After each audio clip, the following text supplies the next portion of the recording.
2023 October 7-ന് Hamas ഇസ്രായേലിൽ നടത്തിയ മിന്നലാക്രമണം തൂഫാൻ അക്സയുടെ വിവരങ്ങൾ ആദ്യമായി ലോകത്തോട് വിളിച്ചു പറഞ്ഞയാൾ. സൈനിക വേഷത്തിൽ മുഖംമൂടി ധരിച്ച് ചുവന്ന കഫിയ ഉടുത്തേ അദ്ദേഹം എപ്പോഴും മാധ്യമങ്ങൾക്ക് മുന്നിൽ പ്രത്യക്ഷപ്പെടാറുള്ളൂ. ഒരേ സമയം ദുരൂഹ വ്യക്തിത്വമായും ഫലസ്തീൻ ചെറുത്തുനിൽപ്പിന് പ്രതീകമായും വിശേഷിപ്പിക്കപ്പെടുന്ന വ്യക്തിത്വം അബു ഉബൈദയെക്കുറിച്ചാണ് പറഞ്ഞു വരുന്നത്. ഹമാസ് സൈനിക വിഭാഗമായ അൽഖസാം ബ്രിഗേഡ്സിന്റെ വക്താവാണ് അബു ഉബൈദ. ഗസ സിറ്റിയിൽ നടത്തിയ ആക്രമണത്തിൽ അദ്ദേഹത്തെ വകവരുത്തിയെന്നാണ് ഇപ്പോൾ ഇസ്രായേൽ മാധ്യമങ്ങൾ റിപ്പോർട്ട് ചെയ്യുന്നത്. ഉബൈദയെ ലക്ഷ്യമിട്ട് ആക്രമണം നടത്തിയെന്ന് നെതന്യാഹുവും വാദിക്കുന്നുണ്ടെങ്കിലും കൊല്ലപ്പെട്ട കാര്യം ഇസ്രായേൽ പ്രധാനമന്ത്രിയും സ്ഥിരീകരിക്കുന്നില്ല. വാർത്ത വിശദമായി നോക്കാം. സ്വാഗതം ഇൻഡെപ്തിലേക്ക്.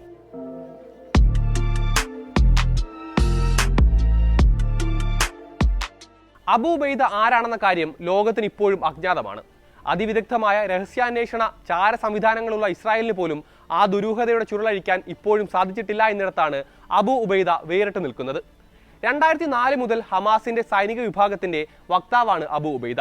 2006-ൽ ഇസ്രായേൽ സൈനികനായ ഗിലാദ് ഷാലിറ്റിനെ തട്ടിക്കൊണ്ടുപോകൽ വാർത്ത പ്രഖ്യാപിച്ചാണ് ആദ്യമായി അന്താരാഷ്ട്ര തലത്തിൽ ഉബൈദ ശ്രദ്ധിക്കപ്പെടുന്നത്. പിന്നീട് ഹമാസിന്റെ ഔദ്യോഗിക വക്താവായി, സംഘത്തിന്റെ ഔദ്യോഗിക ശബ്ദമായി അദ്ദേഹം മാറി. 2023 ഒക്ടോബർ 7 മുതൽ ഗസയിലെ ഹമാസ് ചെറുത്തുനിൽപ്പിന്റെ വാർത്തകളെല്ലാം ലോകം കേൾക്കുന്നത് അബു ഉബൈദയുടെ ശബ്ദത്തിലൂടെയാണ്. ശത്രു സൈന്യം എന്ന് മാത്രം വിശേഷിപ്പിച്ച് ഇസ്രായേലിനുള്ള മുന്നറിയിപ്പുകളും വെല്ലുവിളികളുമായി റെക്കോർഡ് ചെയ്ത പ്രസംഗങ്ങളിലൂടെ നിരന്തരം മാധ്യമങ്ങളിൽ പ്രത്യക്ഷപ്പെടുന്നയാൾ. യഹ്യ സിൻവാർ, മുഹമ്മദ് ദൈഫ് തുടങ്ങി പോർക്കളത്തിൽ പിടഞ്ഞു വീണ ഹമാസ് നേതാക്കളുടെ എല്ലാം മരണവാർത്ത ഔദ്യോഗികമായി ലോകത്തെ അറിയിച്ചതും അബു ഉബൈദയായിരുന്നു. ബന്ദികളുടെ വിവരങ്ങളും വെടിനിർത്തൽ കരാർ സംബന്ധിച്ചുള്ള ഔദ്യോഗിക പ്രതികരണങ്ങളുടെ എല്ലാം പുറത്തുവിട്ടതും അദ്ദേഹത്തിലൂടെയായിരുന്നു. ഒക്ടോബർ 7-ന് ശേഷം അബു ഉബൈദ യഥാർത്ഥത്തിൽ ആരാണെന്ന് ഇസ്രായേൽ ചാരസംഘങ്ങൾ വലിയ അന്വേഷണം നടത്തിയിരുന്നു. അങ്ങനെ 2023 ഒക്ടോബർ 25-ന് തങ്ങൾ ആ വിവരം പുറത്തുവിടുകയാണെന്ന് പറഞ്ഞ് IDF അറബി വക്താവ് അവിച്ചായ് അദ്രായി ഒരു വാർത്താക്കുറിപ്പും ഒരു ചിത്രവും പ്രസിദ്ധീകരിച്ചു. ഹുദൈഫ കഹ്ലൂത്ത് എന്നാണ് അബു ഉബൈദയുടെ യഥാർത്ഥ പേരെന്നാണ് അവിച്ചായ് അന്ന് വെളിപ്പെടുത്തിയത്. മുഖംമൂടിയില്ലാത്ത ഒരു ചിത്രവും ഇതോടൊപ്പം പുറത്തുവിട്ടിരുന്നു. യഥാർത്ഥ മുഖം പുറത്തെത്തിയിരിക്കുന്നുവെന്നും താങ്കളുടെ ദിനങ്ങൾ എണ്ണപ്പെട്ടിരിക്കുന്നുവെന്നും ഇസ്രായേൽ സൈനിക വക്താവ് അന്ന് മുന്നറിയിപ്പ് നൽകിയതുമാണ്. എന്നാൽ അതിനുശേഷവും പലപ്പോഴായി അബു ഉബൈദ പ്രത്യക്ഷപ്പെട്ടു.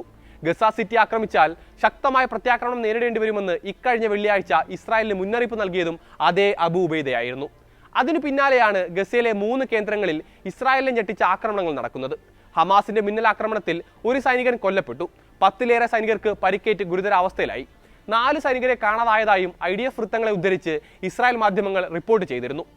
ഇപ്പോഴിതാ ഗസ സിറ്റിയിൽ അബു ഉബൈദ താമസിച്ച വീട് ആക്രമിച്ചതായിട്ടാണ് ഇസ്രായേൽ പ്രധാനമന്ത്രി ബെഞ്ചമിൻ നെതന്യാഹു അവകാശപ്പെടുന്നത്. ഇസ്രായേൽ സൈന്യവും ആഭ്യന്തര രഹസ്യാന്വേഷണ ഏജൻസിയുമായ ഷിൻബത്തും ചേർന്നാണ് അദ്ദേഹത്തെ ലക്ഷ്യമാക്കി ഡ്രോൺ ആക്രമണം നടത്തിയത് എന്നാണ് ഇസ്രായേൽ മാധ്യമങ്ങളുടെ റിപ്പോർട്ട്. ഒരു മന്ത്രിസഭാ യോഗത്തിനിടെയാണ് അബു ഉബൈദയെ ലക്ഷ്യമിട്ട് ആക്രമണം നടത്തിയതെന്ന് നെതന്യാഹു അവകാശപ്പെടുന്നുണ്ട്. ഹമാസും അൽഖസാം ബ്രിഗേഡ്സും വാർത്തകളോടും ഈ റിപ്പോർട്ടുകളോടും ഇതുവരെയും പ്രതികരിച്ചിട്ടില്ല.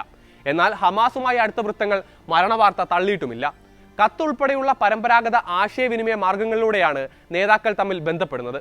അതുകൊണ്ട് തന്നെ അബു ഉബൈദ താമസിച്ച സ്ഥലം ആക്രമിക്കപ്പെട്ടെങ്കിൽ അദ്ദേഹത്തിന് എന്ത് സംഭവിച്ചു എന്നറിയാൻ കൂടുതൽ ദിവസമെടുക്കുമെന്ന കാര്യം ഉറപ്പാണ്.